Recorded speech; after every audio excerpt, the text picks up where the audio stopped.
What's up, Slash? How you doing, man? Hey, man. Not much. Just sitting here talking to you.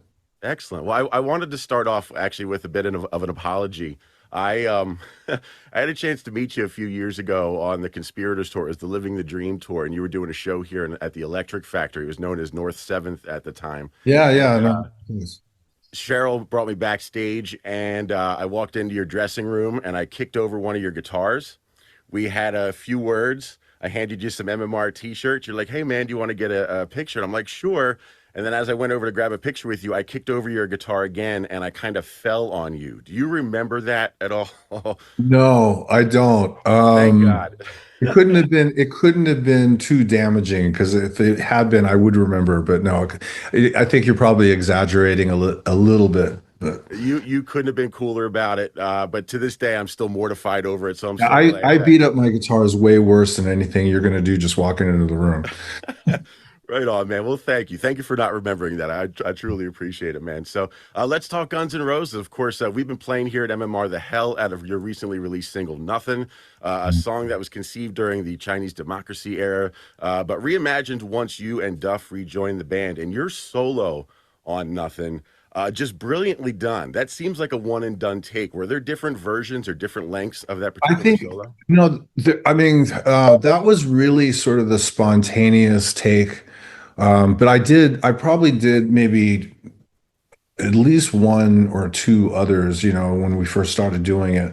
And that's the version, whatever, the third take. I'm sure they're all a little bit different, but the idea is something that's off the cuff. It's just what the song means to you melodically, and it just happens. So I'm sure they were all roughly around the same kind of idea. Gotcha. Along with the release of Nothing was the song Atlas, also a Chinese democracy era tune. Were Axl's parts that we hear on those finished tracks recorded during the Chinese democracy era as well? Um, yeah, I would imagine so, but I think he might have redone some stuff. I'm not really sure because I wasn't there for the session, for what his part of the session, but I would imagine the bulk of it was done before. Cool. Is it true that the early version of Atlas also featured some guitar work from Queen's Brian May?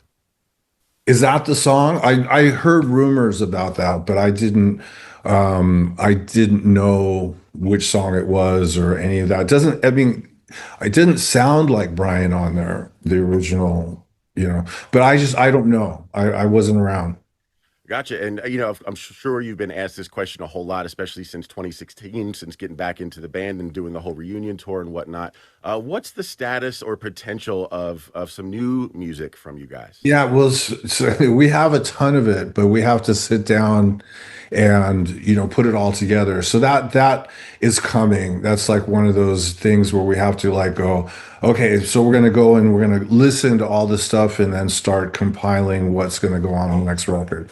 And so we're getting to that point where we're gonna do that, but I don't know exactly when or where it's gonna happen. It'll just happen suddenly for whatever reason. And then once that starts, then the whole thing will sort of take off.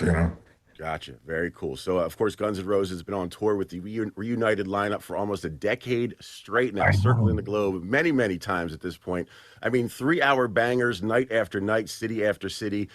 Closest that you're coming to the Philadelphia area, including, your 2026 tour, is Hershey Park Stadium on August 1st, also MetLife Stadium on August the 2nd. You guys have some killer openers on this tour, including Public Enemy for the shows that I just mentioned. Some other dates have Ice Cube and Black Crows and Pierce the Veil and the Barbarians of California. Who from your camp decides these openers? They're super awesome. We said Axel and Duff and I do it together. We just, sort of somebody has an idea and we all agree on it and it just goes. And I mean, like with the vibe of a Public Enemy, with the vibe of an Ice Cube, who I've seen before live, but it's just like, between your audience and say a Public Enemy audience or an Ice Cube audience, do you think it meshes well? Well, I mean, we've played with Public Enemy before. We did a whole leg of a tour with them in Europe, and so that was killer. I mean, it's a great sort of crossover kind of a thing, and it works really well. And we come from the same era, and we knew each other back then, so it was sort of like really fun to go and sort of revisit like sort of an 80s kind of a thing where you have both those bands together.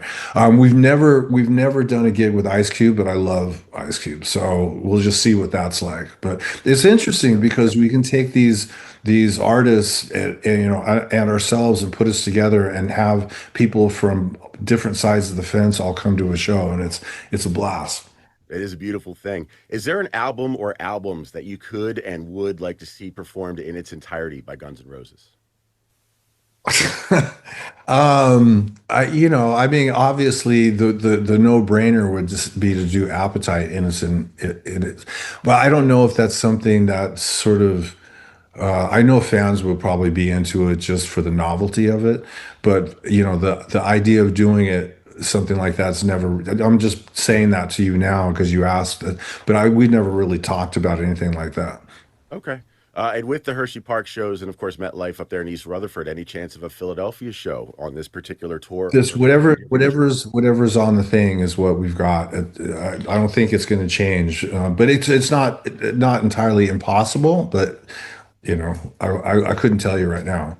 Okay, cool. I know we have limited time with you, and before I let you go, like GNR, I'm a massive Conspirators fan, and I know album number 5 is close to being done. Anything Done. more that you could tell us about it? It's done. We just finished mixing it. I finished the sequence yesterday.